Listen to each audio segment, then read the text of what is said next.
Assalamualaikum warahmatullahi wabarakatuh. Kami dari kelompok 4 ingin mempresentasikan tentang pembayaran dan pelaporan pajak, juga pembukuan dan pencatatan.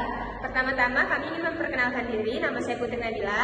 Nama saya Melinda Agustin. Nama saya Wulandari. Nama saya Novari Tiara. Lanjut kita ke presentasi berikutnya. Assalamualaikum warahmatullahi wabarakatuh. Perkenalkan, nama saya Wulandari. Di sini saya akan menjelaskan tentang bab 8, yaitu pembukuan atau pencatatan. Saya dari kelompok 4. Oke, kita mulai saja, yaitu definisi pembukuan.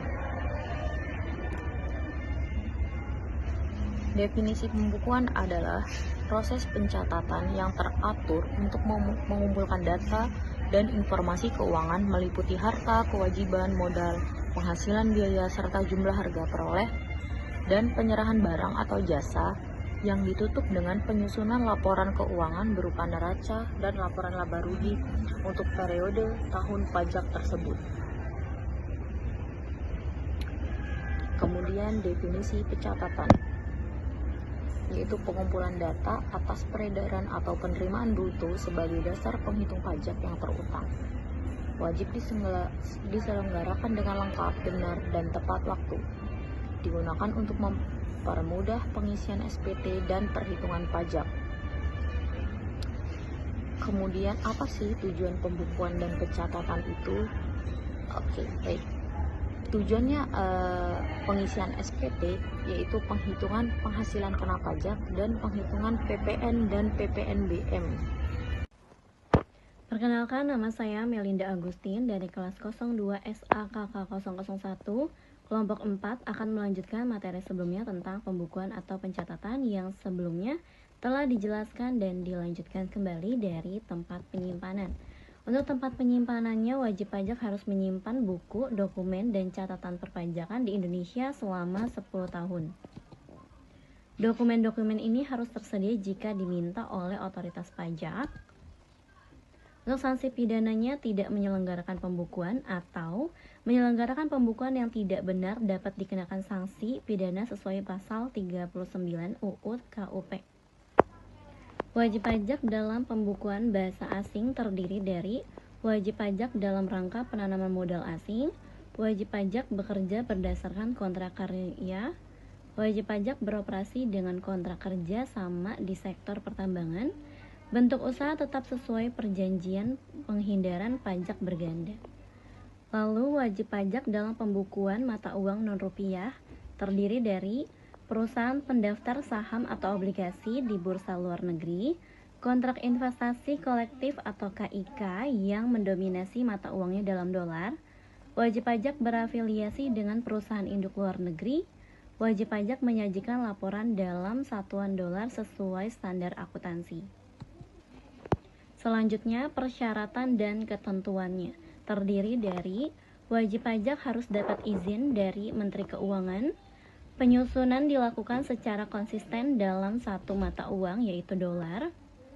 Penggunaan kurs mata uang asing harus mengacu pada kurs yang ditetapkan Bank Indonesia. Setiap transaksi harus dikonversi sesuai kurs yang berlaku pada tanggal transaksi. Laporan pajak tetap harus disampaikan dalam bahasa Indonesia.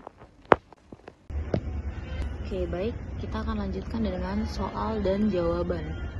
Siapa sih yang diwajibkan melakukan pembukuan dalam perpajakan? Itu jawabannya adalah wajib pajak badan dan orang pribadi dengan omset lebih dari 4,8 M. Terus apa perbedaan utama antara pembukuan dan pencatatan perpajakan? Jawabannya adalah pembukuan lebih rinci dan sistematis dibandingkan pencatatan. Kemudian pertanyaan ketiga, berapa lama dokumen pembukuan dan pencatatan harus disimpan oleh wajib pajak? Jawabannya adalah 5 tahun. Kemudian contoh pencatatan pajak untuk UMKM adalah pencatatan peredaran bruto. Pertanyaan kelima, jika wajib pajak tidak melakukan pembukuan, DJP dapat? Jawabannya adalah memberikan sanksi dan menafsir pajak secara jabatan. Baik, itu saja materi dari bab 8 akan dilanjutkan oleh teman saya. Soal dan jawaban nomor 6 sampai nomor 10. Metode pembukuan yang diakui dalam perpajakan adalah jawabannya metode kas dan akrual. Siapa yang memiliki kewenangan dalam melakukan pemeriksaan pajak atas pembukuan wajib pajak? Yaitu Direktorat Jenderal Pajak. Kapan pembukuan pajak harus disusun oleh wajib pajak? Yaitu setiap tahun pajak berjalan. Apa tujuan utama dari pembukuan pajak? Yaitu mencatat transaksi secara otomatis. Apa yang terjadi jika wajib pajak tidak melakukan pembukuan? Yaitu dikenakan sanksi atau denda. Pencatatan lebih sederhana dari pembukuan karena tidak perlu laporan keuangan yang lengkap. Sekian dan terima kasih dari saya. Sekian presentasi kelompok kami. Kurang lebihnya mohon maaf. Wassalamualaikum warahmatullahi wabarakatuh.